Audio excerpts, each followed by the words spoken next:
My name is Eva Newman. I was born in Czechoslovakia 88 years ago. And when I left my town, which was a very pretty town in the mountains, in the Carpathian Mountains, I was 15, and I was very, very naive. Those days, the 15-year-old was very, very naive. And I wasn't shocked or unhappy so much, because as long as you had your family, we all were very happy, and not knowing what was going on, because our parents protected us.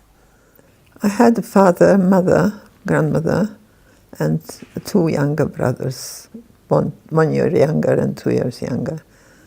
And we were very, very close family. It was very important those days. Family was our main thing. We had to be home on time. We had to have meals on time. We went on holiday together. It was a very important thing.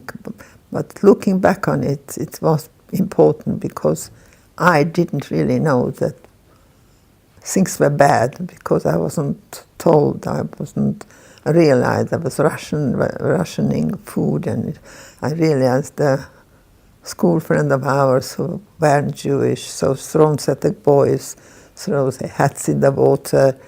And every time we came home and we complained to the parents what was happening, they always used to say, sorry, oh, it's nothing, the war is nearly over and you'll be okay. So we didn't worry, because we had the support of the family.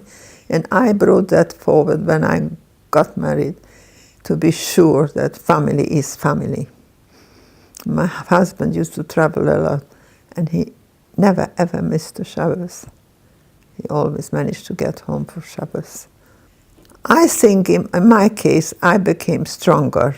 I became more wanting to be Jewish and wanting to be religious, and wanted to have a family growing up religiously. Because however somebody else does to us, as long as we keep together and we live a happy atmosphere and a solid background for our parents, I think it's very, very important. I mean, from the age 15, we went together to a ghetto, and we lived a few weeks in a ghetto, which was already starting to be suspicious, and then we started to be unhappy. And after a few weeks, they took us to the station, put us into these wagons, which was absolutely horrendous. And keeping together in that wagon, I still didn't realize how important family was. And we got off the train, and I was then to the right, on the right side, my father on the left, and my mother with the two brothers, and another group. And within minutes, I lost my family, which I didn't know at that point. But I was told that you'll never see them again. How I felt, I don't know. It's just life started to be real, not real.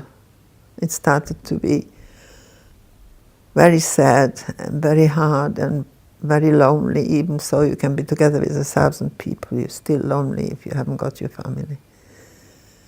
And I always hope maybe one day I find them, or if I don't find them, I might just get married and have children. And thank goodness I have got children. I've got 5 children, and lots of grandchildren, and even more, lots of great-grandchildren.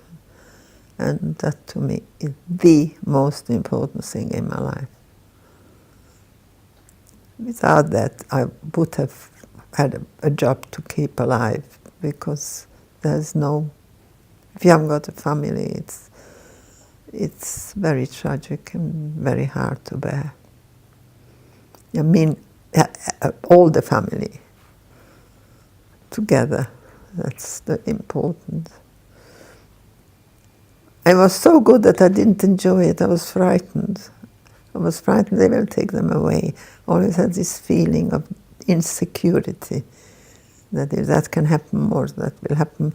But I can say they just brought me pleasure. They just brought me happiness and pleasure. And I love every minute with them. I live with them, and I enjoy every moment of it. And I probably more appreciate it because what I went through without them. So thank goodness I'm a very lucky lady. Sometimes I all the time compare my family of now and my family in the past. And you can't compare, because we lived in a very strenuous times, because we were haunted in a way, haunted. But today it's a bit more modern, so at my age, it's very hard sometimes to accept the new laws. But I still try to convince myself the way I was brought up and the way we lived and the love of each other is very, very, very important. I mean, I've been married for many, many, many years. And in my mind, I still see them and I still quote them. And I still sometimes think, maybe they are somewhere alive. That's how important it is. Probably not alive, because I'm already 88, so probably they wouldn't be alive. But it is the memories and the way of living is definitely different to today. Children grow up much earlier, they get more mature earlier, which is a shame because you're wasting childhood. And they don't appreciate the little things.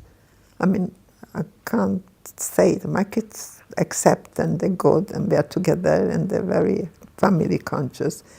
But it was a different way of some family consciousness. It was a different, everybody took it for granted there was a family.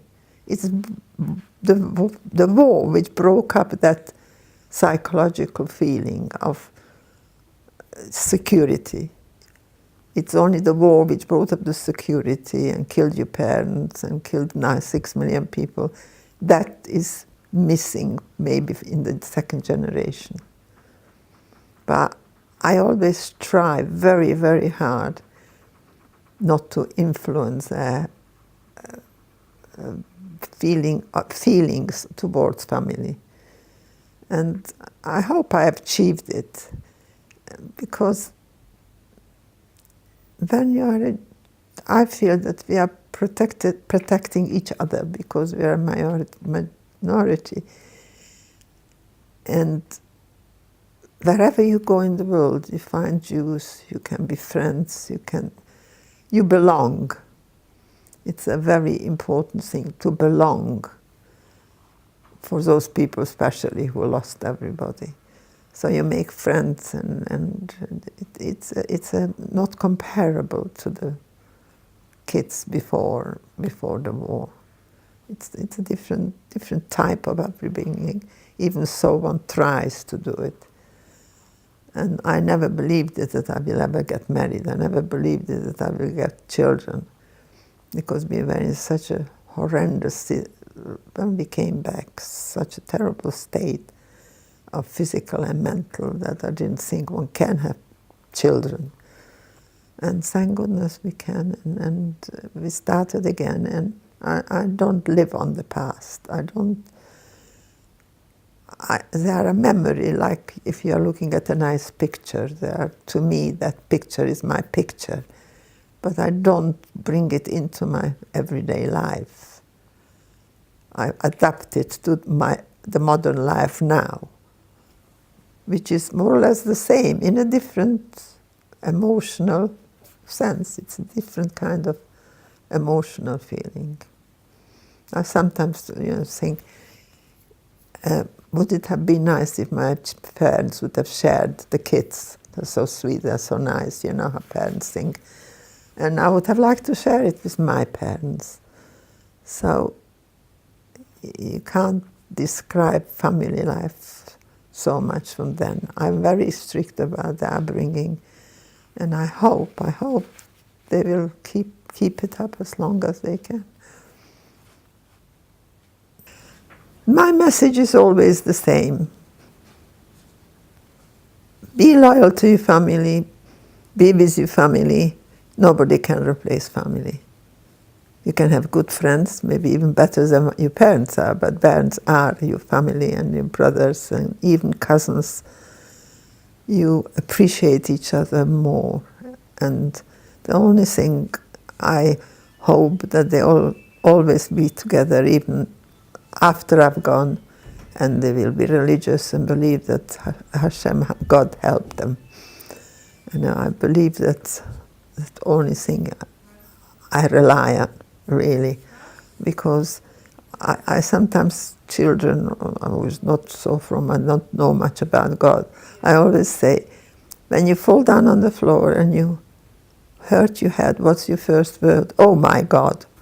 There is a God, to everybody. How you believe in it, it's up to you. And I believe that must have been God who helped me to survive and have a family, because I never expected it.